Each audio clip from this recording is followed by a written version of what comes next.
कासावीस झालेल्या जीवाला मित्राची एक मिठी नवसंजीवनी ठरते. तीच मिठी द्यायला, मित्राला भेटायला आणि बालपणाची मैत्री निभवायला खुद्द क्रिकेटचा देव सचिन तेंडुलकर भर मंचावर आपल्या कोपऱ्यात बसलेल्या एकट्या मित्राजवळ थेट राज ठाकरेंना सोडून गेला.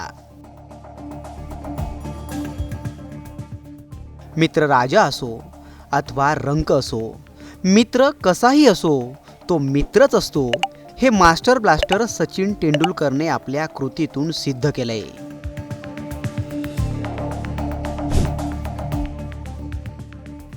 या दृश्यांनी महाराष्ट्राचं मन जिंकलंय.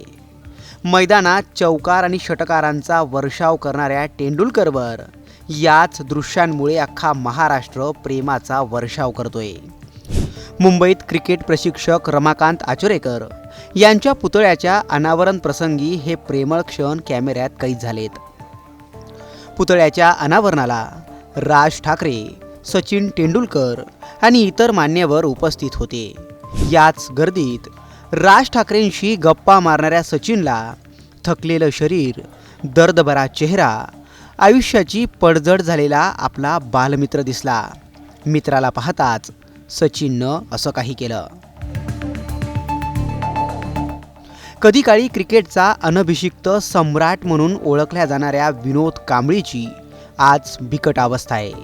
मैदानात शतकांचा वर्षाव करणारा कांबळी आयुष्याच्या सामन्यात पाहिजे तसा परफॉर्मन्स देऊ शकला नाही. विनोद कांबळीचे मद्याधुंद अवस्थेतले अनेक व्हिडिओ व्हायरल झालेत. त्याचे कधी शेजाऱ्यांबरोबरचे भांडणं समोर आलेत, तर कधी त्याच्याच बायकोने त्याच्यावर नको नको ते आरोप केलेत. कधी काळी प्रसिद्धीच्या शिखरावर विराजमान असलेला कांबळी आज मात्र दुःख आणि दारिद्र्याच्या खोलवर खाईत लोटला गेलाय.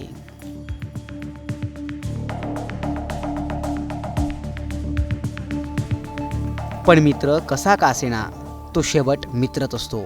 मित्र मरेपर्यंत फक्त मित्रच असतो. या उक्तीप्रमाणे सचिन कांबळीला पाहून त्याच्याकडे धावून गेला. त्याची आपुलकीनं चौकशी केली, त्याला घट्ट मिठी मारली आणि पुन्हा परतला.